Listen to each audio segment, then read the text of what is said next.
Hi everybody, my name is Shale Marks, and I am a psychotherapist with SunCloud Health, and we are so excited. Wow, that was awesome. Thank you.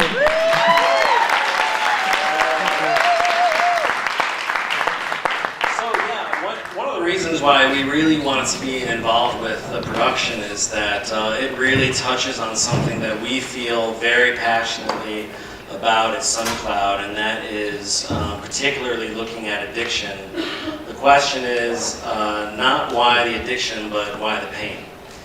And I think that you guys did such a great job of really humanizing, especially in Jean's story, what somebody experiences when they're going through an addiction, and that there's a possibility of recovery on the other side. And so that's what we're really passionate about at SunCloud, and you guys really encapsulated that really well. Thank you. Thank you. So thank you for doing that. Yeah. So I thought maybe, Sally, if you want to share a little bit about, what your experience is, and anything else that you feel is appropriate. I'd be happy to. Hi, everybody. Hi. I'm Sally McQuillan. I'm a therapist that's not I hope, anything like, what's her name? Brandon. I don't want to be that kind of a therapist, even though I am so much older than some of the people that I see. But there, what I loved about this show was that it really spoke to all of the pressure that's going on nowadays to sort of have to stand out, and then there's all of this desire to really just want to fit in, and it's not an easy thing. And so as a therapist, I do hope that we can move through some of the pain of and start to kind of just allow ourselves to be who we are. And I detected that in this show. It was sort of like, how can we be real? And so I don't know. Have I said enough about myself? I don't know. I think so. How about Molly? So Molly, do you mind just sharing a little bit about yourself and sharing a little bit of your story with us? Yeah, I'll use this guy. Yeah, I'm Molly, and I'm an alcoholic, which is, if you've been to an AA meeting, is kind of what you start out with. But yeah, definitely thank you guys for this awesome play. I got sober when I was 15 years old. So, and I'm 17. That may seem really young, but for me, it just happened that way. I started out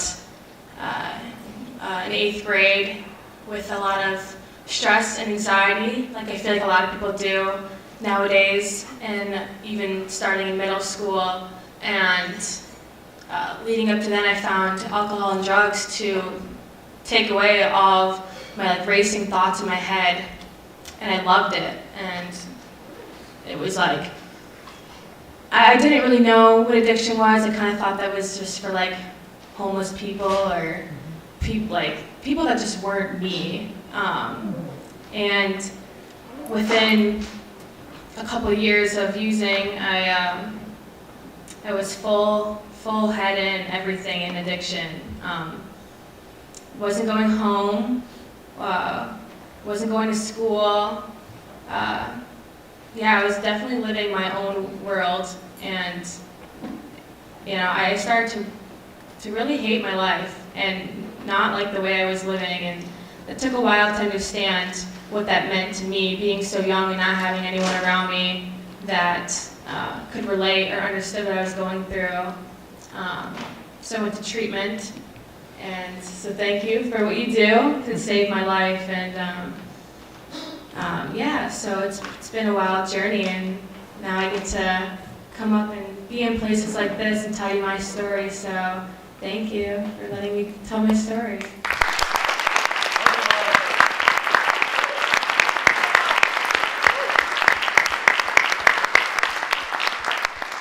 So, before we sort of turn it back to the audience and see if you guys have any questions for the cast or for us, I wonder if you guys could just talk a little bit about the genesis of the production and how it all came about. All right. So I wrote a screenplay called The Science Fair when I was like 17, and it was about Haley and Jean. And their relationship was very similar. Jean was a heroin addict trying to get clean, but having a lot of hardships with that because it's addiction, not easy. And she, was trying to do it on her own, and didn't really think there was anyone around who cared about her and wanted to help her. And Haley came in and cared about her. And that was basically it. It was a short film, and I didn't really like it. I guess I liked it, but I didn't think it was good enough to pursue trying to get it made. So I put it to bed, and I always wanted to write musicals. Didn't think I was good enough at songwriting. So then I didn't, and then finally I said to myself, if I want to write musicals, I have to actually write one. So I started writing this one show, had struggles with it, then I pulled out that screenplay, and I wrote a draft of it as a musical. It was supposed to be Quentin Tarantino meets John Hughes. It was weird. We did a reading of it. We did a reading of it in October 2016, and Jeremy played Benjamin, I played Haley, and Maura played Karen. Everyone else in the cast is now in new roles, and roles have changed and stuff. But then Jeremy had a lot of thoughts after that first reading. Yeah, no, well, I was, when I looked at that original draft of it, I was just so inspired by, like, the potential of having it capture these feelings of being a teenager. And the original draft focused a lot more on, like, the world and, like, the science fair itself. Specific relationship between Haley and Jean, and not really the other characters. But I, like many of my peers, know so many people who are affected by this opioid epidemic that is going on right now. And so I kind of saw the show as the potential of, like, well, maybe encapsulating that a little bit more. And so it kind of evolved from there. We did a staging of it, which went unnoticed, thank God, in New York a couple of summers ago, off Broadway. And then we were just not satisfied with the way that it turned out. And so we just decided to keep working at it and keep writing, and this is we got to the point that you saw tonight. You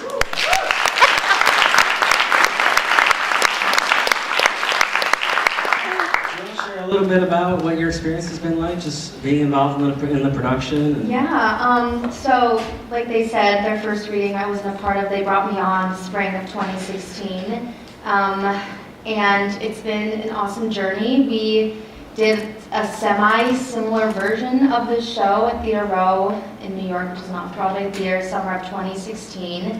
And since then, the production has evolved quite a lot, especially Jean. A lot of the songs have stayed the same, but as I have changed and evolved the past 2 years, and I always am every second, so is she. And it's not easy playing someone like her, especially, not a heroin addict. I, of course, can substitute things in my mind to, get there. I had to watch a lot of videos, and it's not easy to find videos on shooting up heroin or anything really on the internet, because it's so, everything is so, they don't want kids finding that, of course, but yeah, it was not an easy character study, but definitely one that I cherish so much. Like they talked about, I know a lot of people, I grew up with a lot of people in my high school. I went to St. Charles East and then Chicago Academy for the Arts. A lot of people from St. Charles East and from my childhood. I can name probably more than a dozen who have died from heroin overdose. They're all my age. And when it happened, they were younger than I am now. I'm 23, and it's such a terrible epidemic. And it starts with, heroin is easier for kids to get than alcohol, and that's a huge problem and something that we need to address. And I just hope that I do this character justice and people can relate, and I hope I did your story justice. And it's been an honor doing this.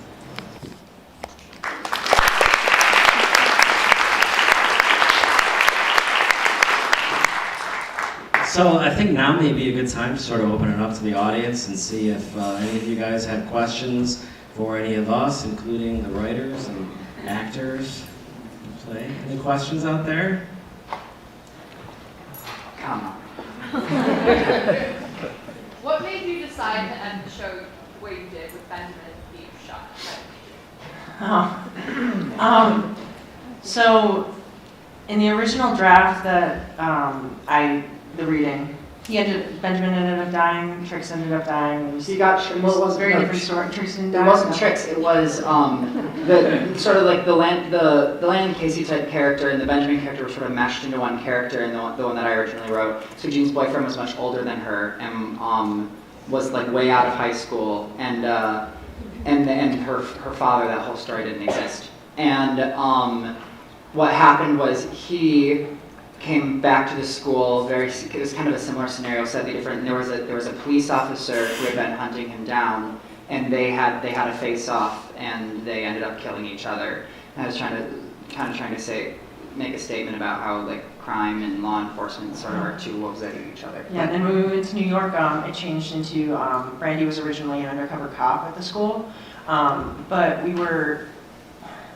I was just really like just kind of sickened by the idea of this idea, like armed teachers, you know? And it's not anything against teachers, it's just this idea of people who aren't like trained in a certain way having a lethal weapon in a school around young people. And so when I heard that said on the news, I like was like, how we have to figure out how to incorporate this into the show. And I think it's really important to note that Brandy just isn't qualified in her position. She's a teacher who then becomes a grief counselor, who then, like, just by chance, because she's the psychology teacher, she didn't go to school to be trained in what you do at SunCloud or what other people do who have the experiences like that, who have the life training like that. And it's dangerous. It's really dangerous. And so that's kind of where that came from, I guess. You wanted to make a point about that. I think that leads into my question beautifully. Thank you, Jeremy. It's my son, right? When you see someone that you love going through a situation like this, particularly a young person, how do you start a conversation with them, or how do you go about reaching out to get them help? What is that like, so that you're still honoring them and respecting them, but you see it, right? And you want to step up and do something about it. What's the best course of action then?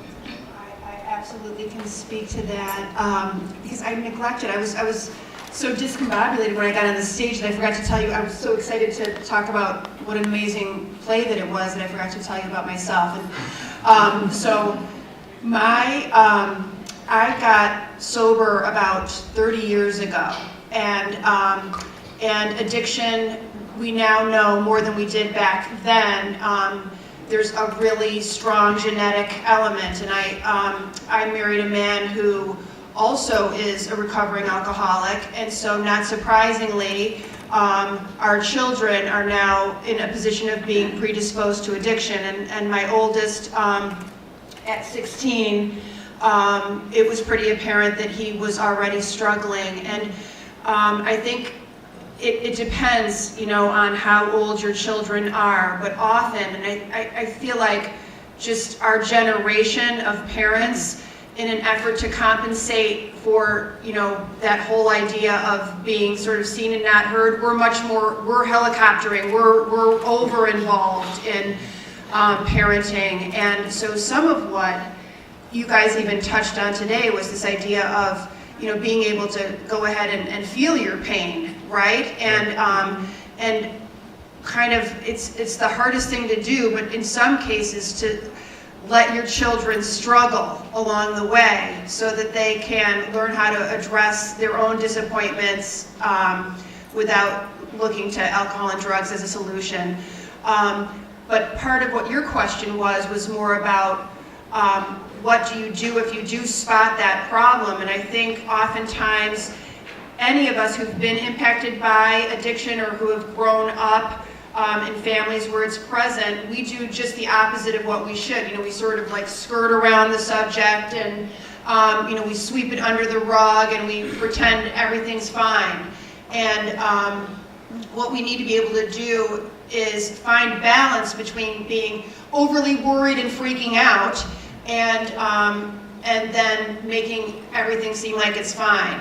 And one of the ways to do that is just to speak to it directly, so as not to enable it. And it's sort of like, I see this, and when I see this, you know, it has consequences. You know, it has I have to point out to you that there are consequences to this behavior, and it concerns me. I don't know if that answered the question.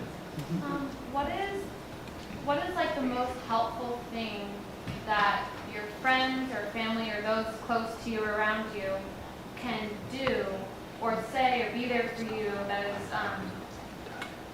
really helpful and appreciated by someone who's going through that? Good answer. Yeah, so it's hard because you gotta find a balance between not enabling them, but also you have to be supportive.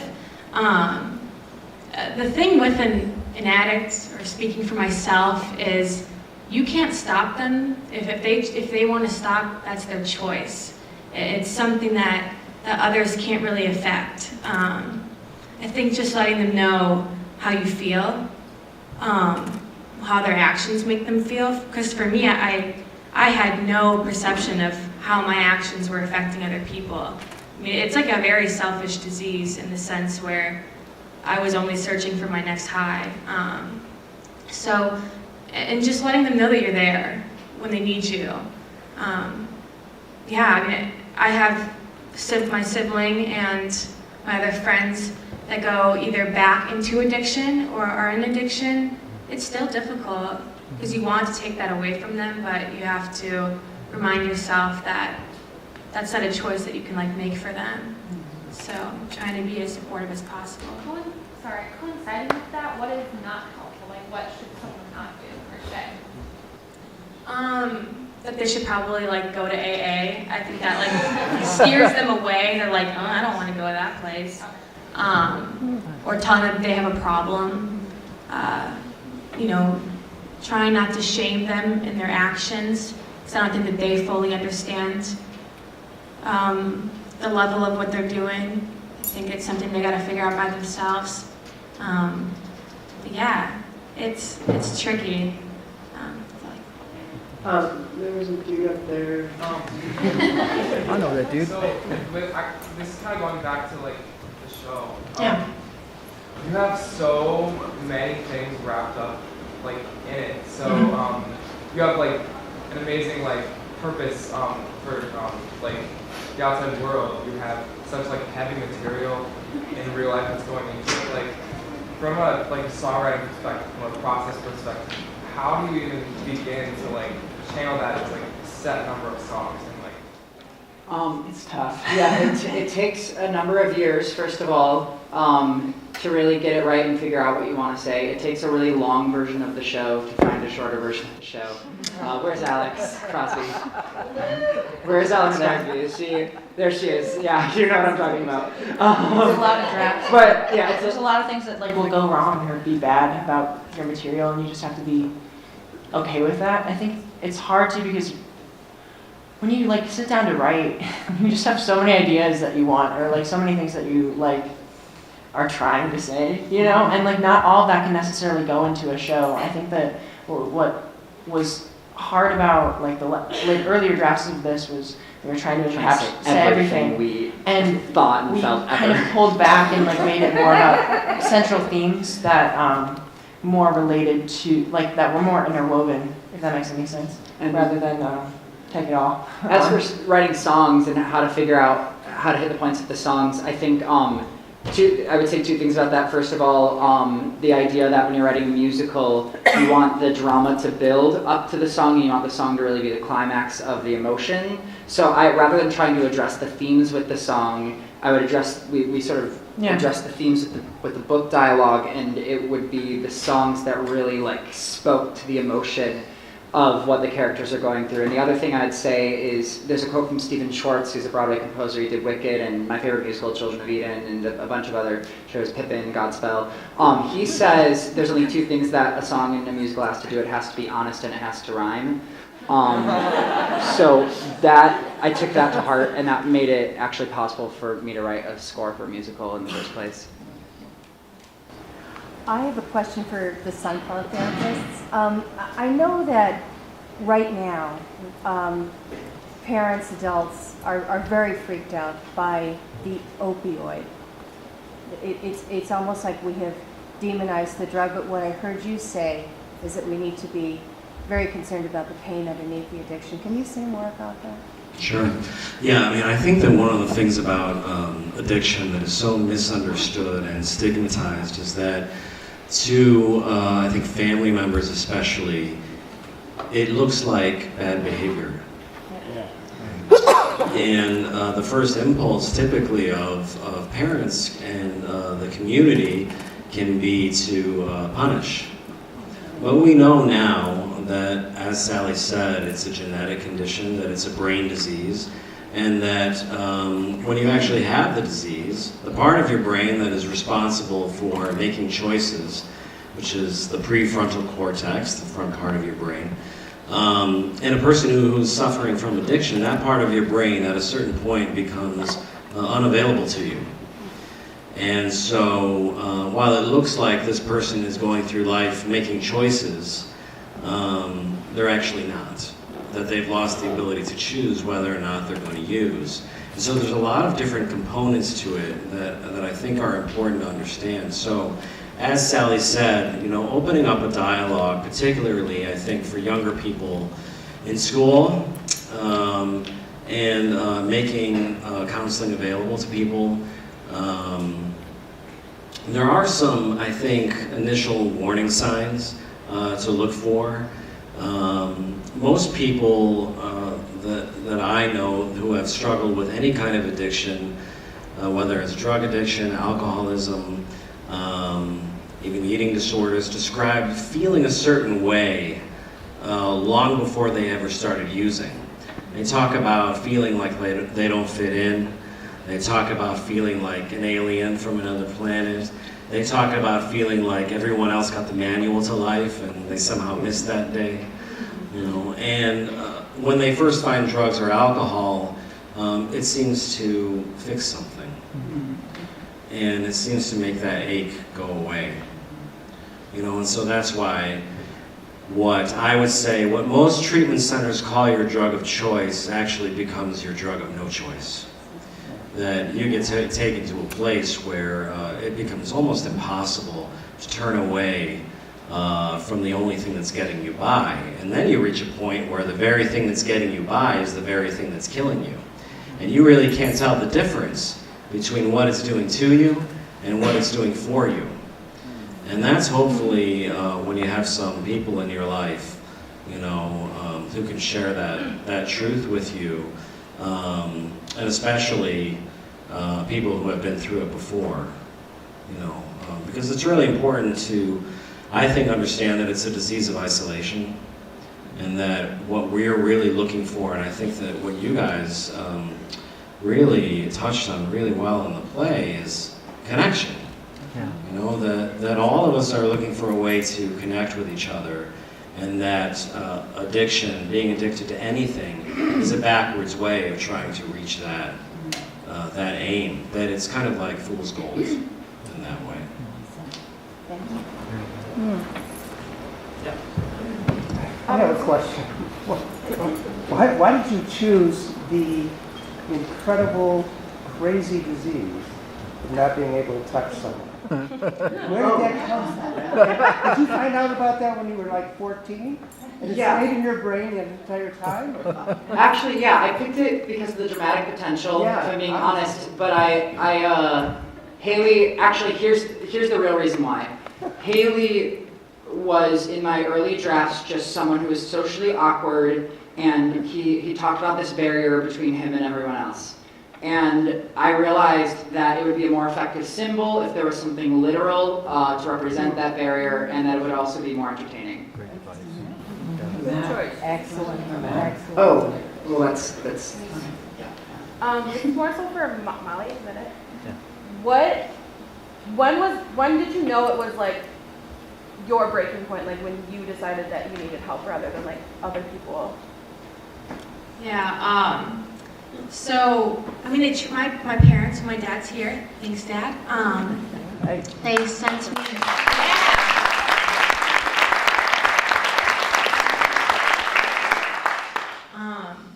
let's see, I went in and out, so when they, you guys brought up a psych ward, made me kind of laugh a little bit. I've been to psych ward, rehab, IOP, PHP, wilderness, all the above, so it took a lot for me, but to realize that the way I was living was not what usually other people do,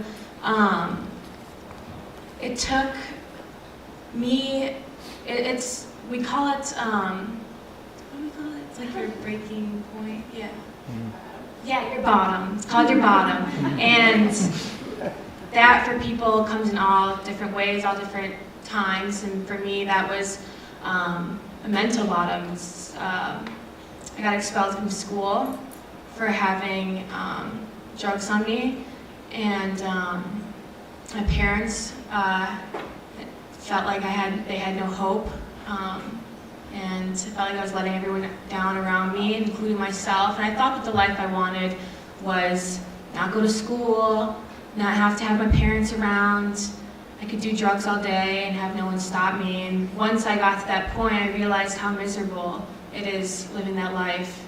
I became really numb, so I didn't feel a lot of emotions that I knew logically I was supposed to feel, but it's weird, I didn't really feel anything. Nothing really affected me, and it sucked because my emotions were out of whack. So I would get these really highs and lows, like, yeah, and it freaked me out, and I started to become really depressed, and I wanted to die, and honestly, that's when I knew, like, that I needed help, and my parents were willing to support me during it, and that's when I started to open up and be willing to actually learn about my disease, and yeah, through that, this is where I am now.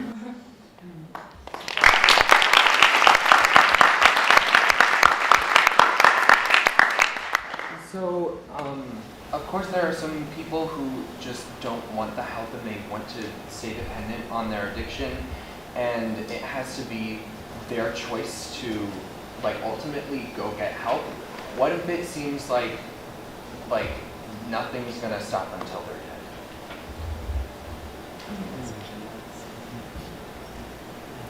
Yeah, I think well, a couple of things I'm thinking about, and I'll try to be sure to answer yours, but when Molly was talking, I was thinking about how, Shale mentioned that alcohol and drug use it initially appears to be a solution, right?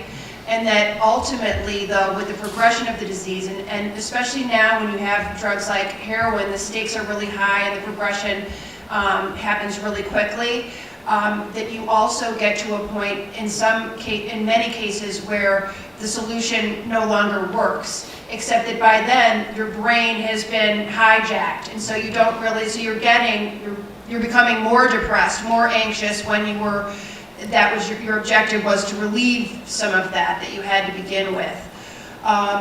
And the other thing I wanted to say about being a friend or a parent or a loved one of somebody who is struggling with addiction is that anything that we do out of, and this is just sort of an oversimplification, but anything that we do out of fear tends to not be welcomed. And when we can just be really loving and be honest and direct about the fact that we do see them as being addicted, and we hope that at some point they will be ready, then I think that there's more hope in that than there would be were we to be trying to, motivated from fear and anxiety to sort of force something that we're powerless over.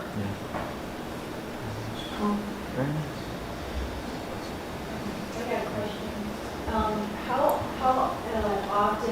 Do you think it's people go into their addictions by they just want to have fun and have an experience with friends versus a traumatic experience that would push you into that direction? Yeah, I would say that the majority of people who start out using drugs and alcohol just for fun typically don't end up being drug addicts and alcoholics. It's about 10% of the population. And so, typically when people are experimenting, it doesn't always become an addiction. But there are certain things that you want to watch out for, certainly a genetic predisposition. There's also environmental factors, I would say that most of the people that we treat at SunCloud are suffering from PTSD, that a lot of the people who end up using drugs and alcohol often have PTSD. And other things like mood disorders, depression, and anxiety, things like that.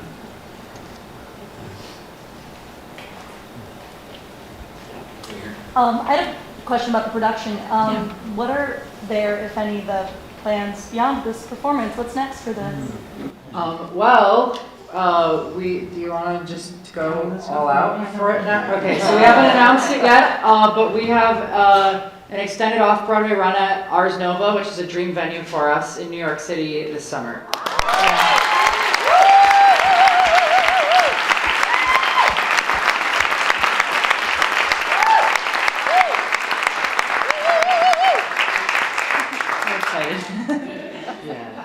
It was very much, we just got lucky and they liked the show. So that was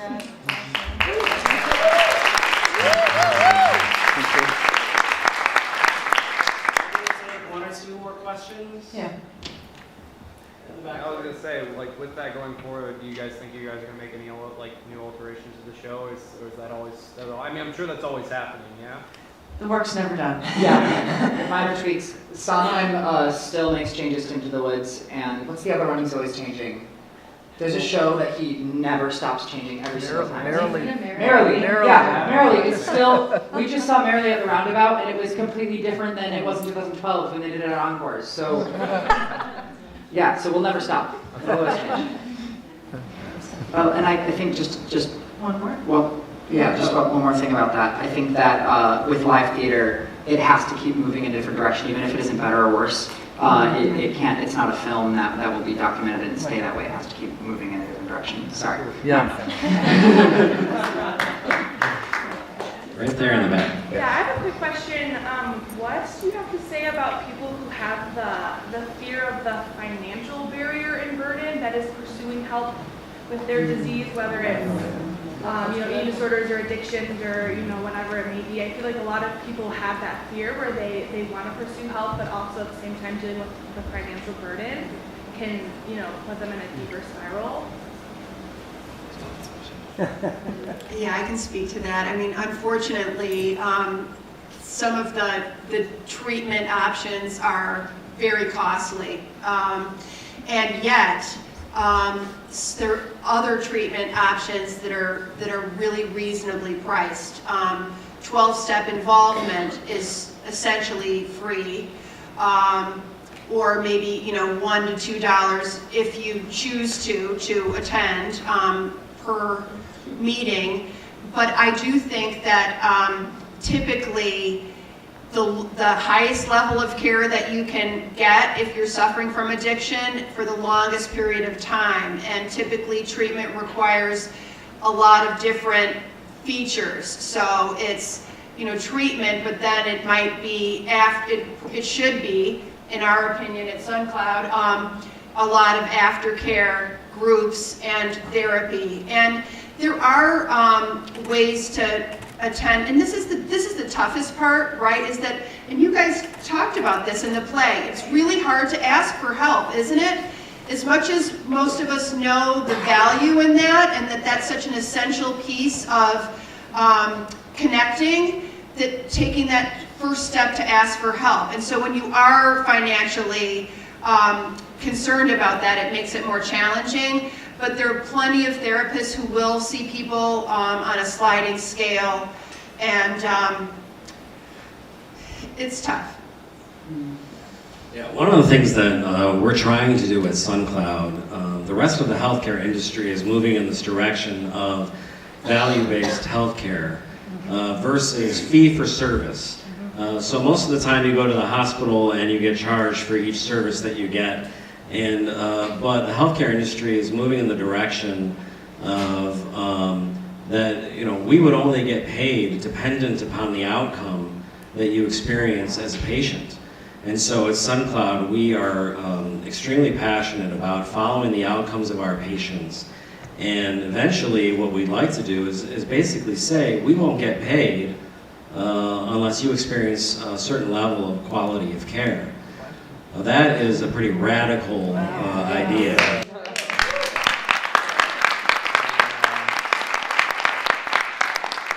We're not there yet, but we're working on it.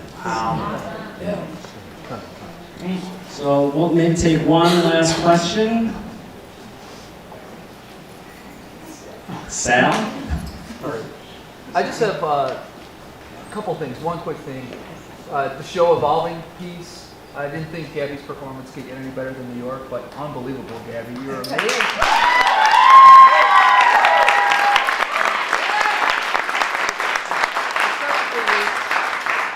The second thing is that the show has got so much compassion and so much love for your fellow man.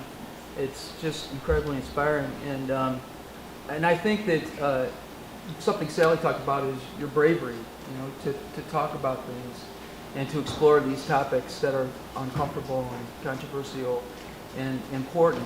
And it gives me great faith in your generation, and you guys in particular. And so my question actually is, do you think we'll ever conquer the stigma of mental health? Because stress, anxiety, depression is so prevalent, yet it's such a hard thing to bring forward and talk about, and even to talk to your friends and family about. And so do you think that we'll ever conquer it? And maybe it lives in the art. Maybe the arts are going to bring this to the surface and make it more comfortable.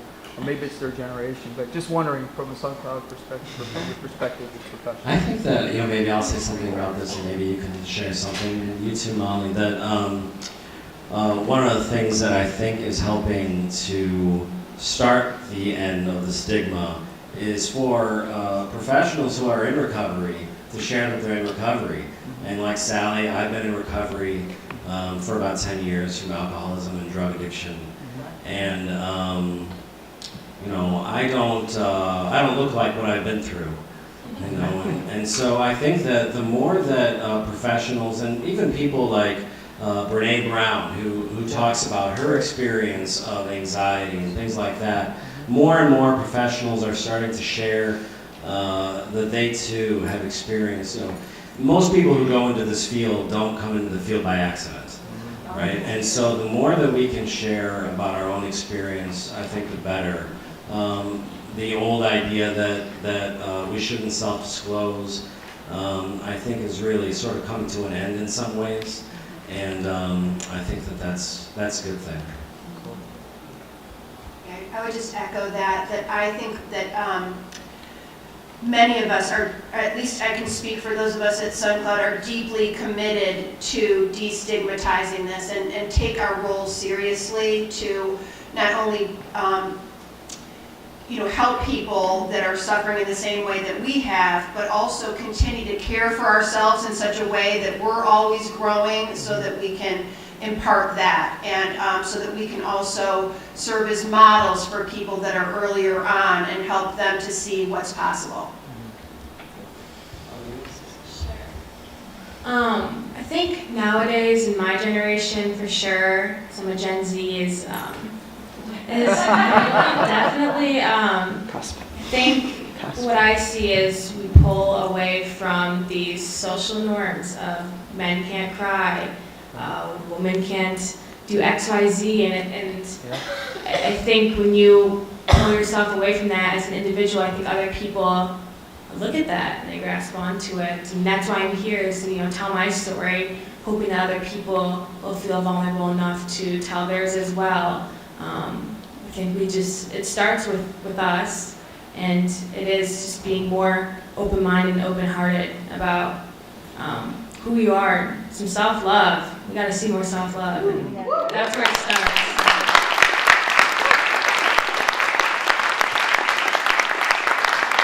I think that's so important, to remember that it is really, it's from our weaknesses that we find our strength, and vulnerability is what opens the door.